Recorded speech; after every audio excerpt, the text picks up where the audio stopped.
Hello అండి, welcome back to our channel మన తెలుగు హరివిల్లు. అద్దం పగిలిందంటే ఇప్పటికీ చాలామంది భయపడిపోతారు. ఏదో అరిష్టం జరిగిపోతుందని కంగారు పడతారు. ఇంతకీ అద్దం పగిలితే ఏం జరుగుతుంది, ఎందుకిలా అంటారు అనే విషయాన్ని ఈ వీడియోలో తెలుసుకుందాం. అద్దం లక్ష్మీ స్థానం అని హిందువుల నమ్మకం.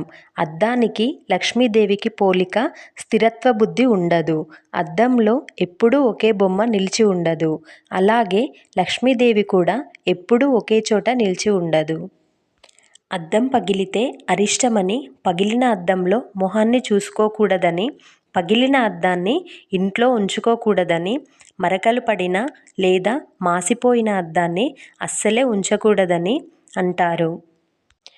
మూఢనమ్మకాలు ఎక్కువగా ఉన్నవారు అద్దం పగిలితే చాలా భయపడతారు. అది అశుభ సూచకమని, అద్దం పగిలితే 7